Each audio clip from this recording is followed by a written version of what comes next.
Welcome to my video. अब देखिए, आप इसको जान रहे थे इसी में हाइड्रोजन डेरिवेटिव को, हाइड्रोजन व्युत्पन्नों को, जिससे कई सारे मैंने वीडियो बनाए हैं प्रारंभ में। अब हम इसी वीक को आगे बढ़ाते हैं, क्योंकि लास्ट आपने जान लिए थे फिजिकल प्रॉपर्टीज को, एल्किलाइड या हाइड्रोजन डेरिवेटिव जो है उनकी फिजिकल प्रॉपर्टीज को।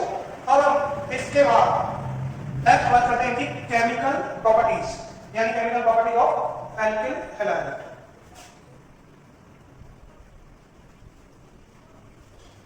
इसको हम बोलेंगे रासायनिक गुण।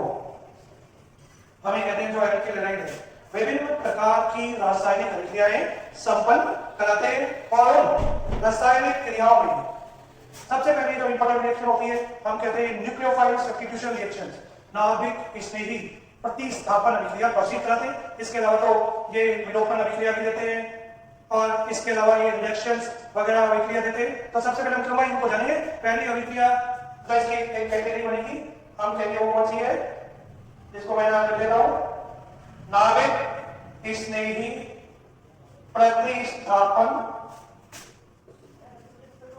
अभिक्रिया, यानी न्यूक्लियोफाइल सब्स्टिट्यूशन रिएक्शंस। इसको बोला जाता है न्यूक्लियोफाइल सब्स्टिट्यूशन रिएक्शंस। क्या होती है यदि हम इसके बारे में सबसे पहले देखें, क्योंकि कॉन्सेप्ट बेस पर ऑर्गेनिक के बेसिक फंडों पर है। हम ये कहते हैं कि ऐसी क्रियाएं जिसमें किसी अभिकर्मक का नाभिक स्नेही भाग किसी सबस्ट्रेट अणु के अन्य नाभिक स्नेही को हटाकर उसका स्थान ले लेगा, वो अभिक्रिया कौन सी कहलाएगी, नाभिक स्नेही प्रतिस्थापन अभिक्रिया। जब कैसे, एक जनरल एग्जांपल मैं यहां लिख देता हूं, जैसे CH3CH ये ले लिया तृतीयक ब्यूटेन ब्रोमाइड। इसकी रिएक्शन मान लीजिए KOH से कराई, ये अभिकर्मक इसमें दो होंगे, एक इलेक्ट्रॉन स्नेही पॉजिटिव वाला, एक OH माइनस नेगेटिव वाला, नाभिक स्नेही कहलाता है। तो अब देखेंगे इस रिएक्शन में होता क्या है, इस तरह की रिएक्शन पॉजिटिव होगी, ये हो जाएगा तृतीयक ब्यूटेन अल्कोहल, और यहां से ये निकल गया KBr। तो हमें कहने कि एक नाभिक स्नेही ने दूसरे को हटाकर उसका स्थान ले लिया, जिसे बोलते हैं न्यूक्लियोफाइल सब्स्टिट्यूशन रिएक्शन।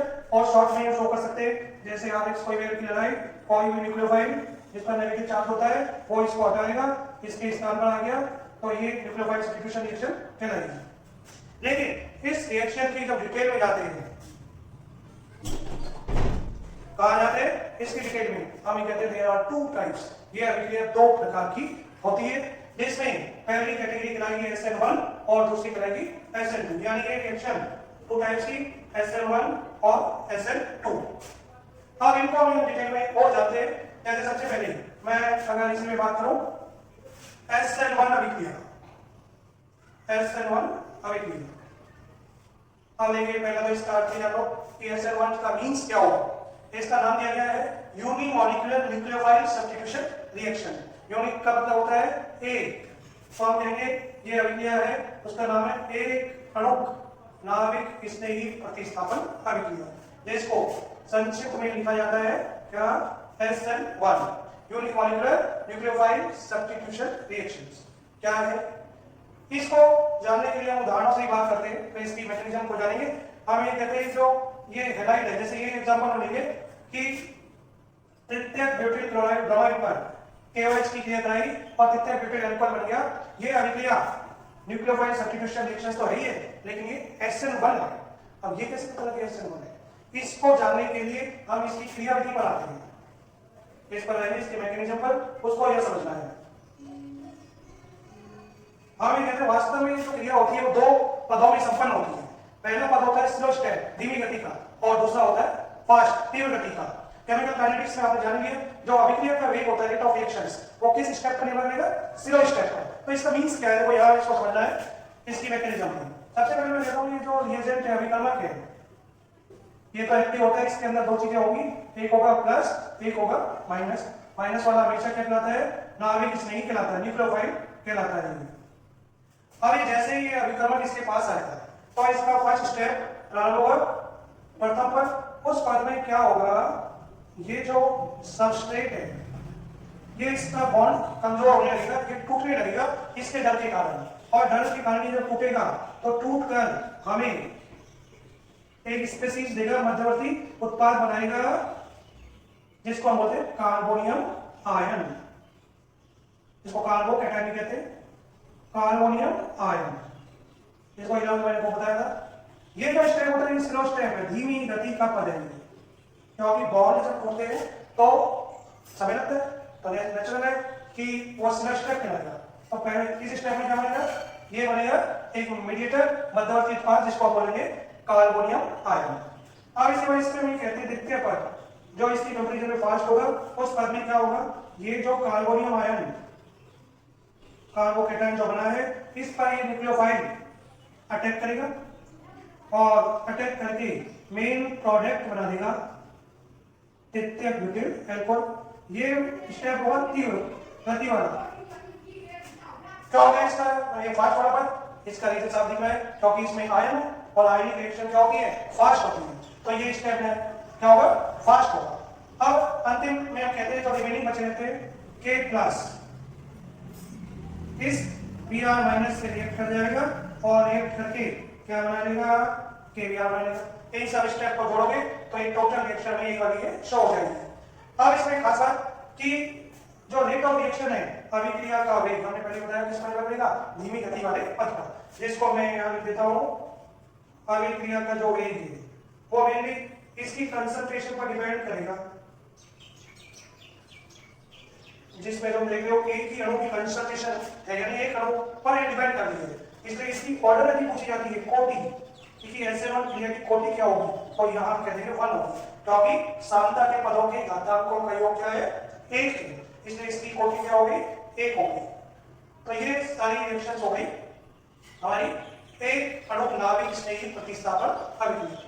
अब इसमें एक और जो मेन चीज समझने की है कि इस अभिक्रिया में जो हमें ये प्रोडक्ट मिलता है वो कैसा होता है, रेसिमिक होता है।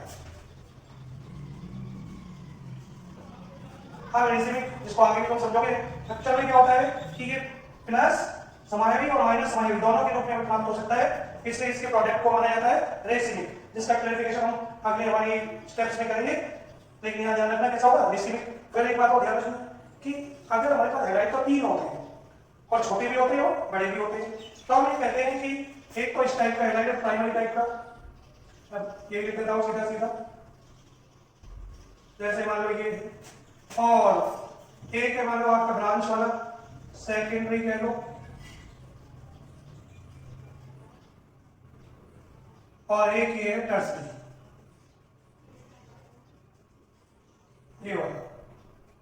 अब इन तीनों में जो SN1 रिएक्शन की ऑर्डर होगा जो जल्दी से SN1 क्रिया दे सकता है वो कौन सा है, जैसा मैंने साइन बना दिया, तो आपको ध्यान रखना है कि टर्सरी ज्यादा रिएक्टिव है बजाय इसके प्राइमरी की, कि क्या तृतीयक जो होता है वो ज्यादा रिएक्टिव होगा SN1 के लिए प्राइमरी की कंपैरिजन में। इसका एक रीजन है, इलाज मैंने बताया था कार्बोनियम आयन 3 प्रकार के होते हैं, प्राइमरी, सेकेंडरी और टर्सरी। तो इन तीनों में जो स्थायित्व का क्रम होता है वो ये था, टर्सरी कार्बोनियम आयन का स्थायित्व क्या होता है, सर्वाधिक होता है, तो जब स्थायित्व ज्यादा है तो ये जल्दी से क्या होगा, अंदर टूट जाए स्टेबल स्थिति में आने के लिए।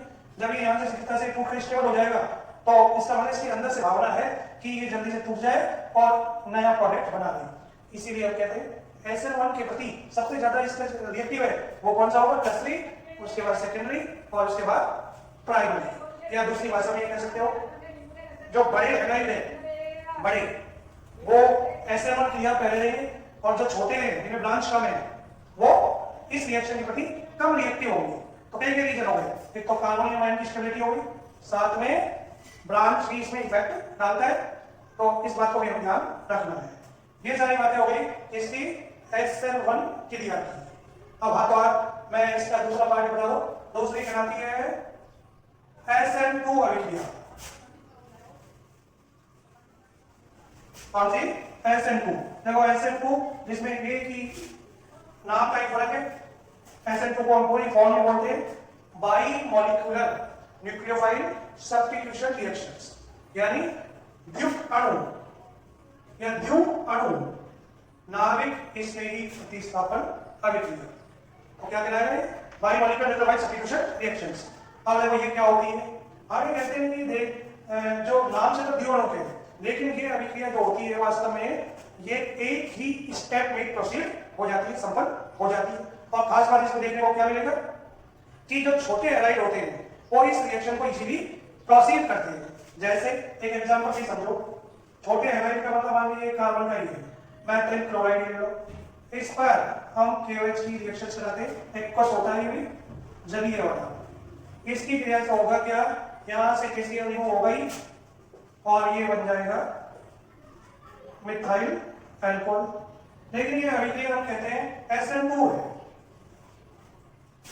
तो ये SN2 क्यों है और इसकी मैकेनिज्म क्या है, इसको जानने के लिए इसके पहले हम क्रियाविधि को जाने, मैकेनिज्म को। देखो इसकी क्रियाविधि में हम क्या कहते हैं कि वैसे तो एक स्टेप होगी, पहले तो इस अभिकर्मक को हम बताते हैं K+OH-, ये नाभिक इसमें यही है। अब होता क्या है कि जो ये हमारा सबस्ट्रेट है, रिएक्टेंट है, जिसको और मैं ऐसे लिख देता हूं, इस पर ये अभिकर्मक बैकवर्डिंग यानी पश्च दिशा से अटैक करता है।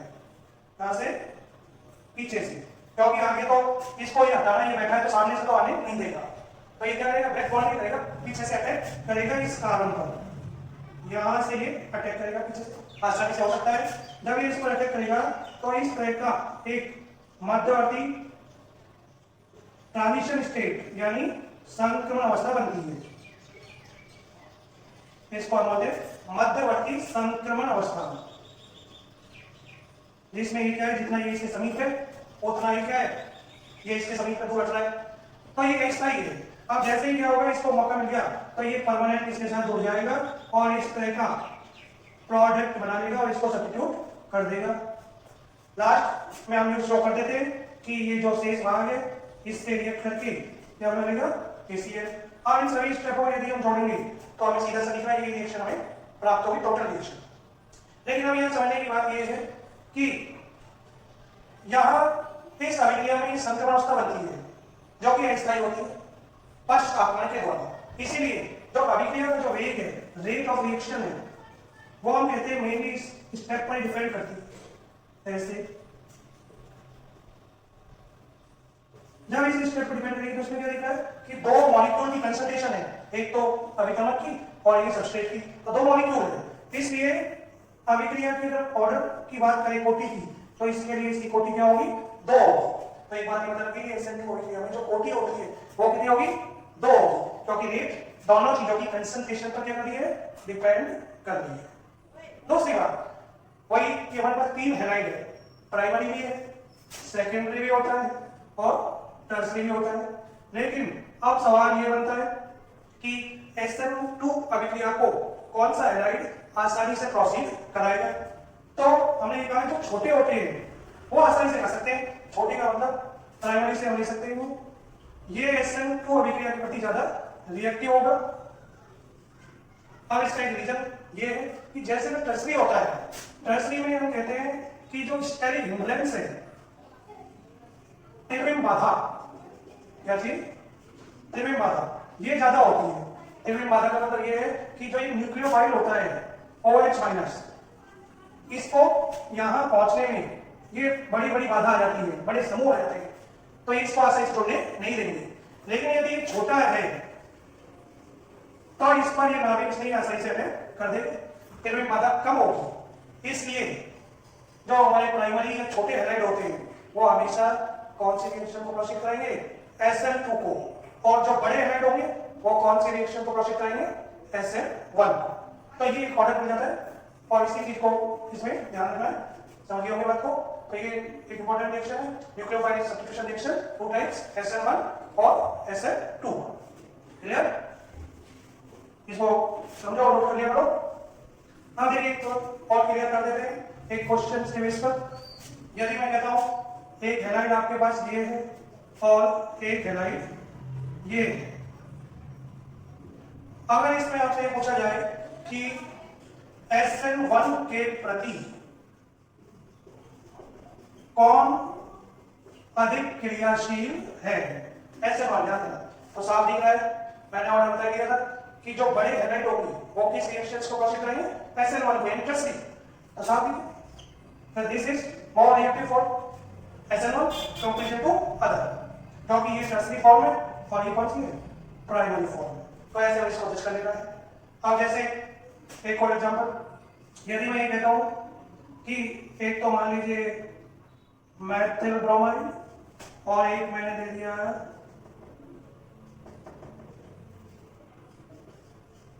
आइसोप्रोपिल ब्रोमाइड, तो दोनों में बताइए SN2 के प्रति कौन ज्यादा रिएक्टिव है इसके रेफरेंस में। अब की बात है SN2 तो बढ़िया देखना है, छोटे ज्यादा होते हैं जैसे यहाँ लिखा है, तो यहाँ बढ़िया लिखा है this is more reactive for SN2। तो ऐसे ये बहुत कॉम्पिटिटिव एग्जाम में भी IIT JEE में कई बार पूछे जाते हैं, नीट में तो आते ही आते हैं, तो इसको आपको ध्यान रखना है। Nucleophile substitution reactions, clear? Okay, तो यहां तक आज इसको लेते थे। Good bye.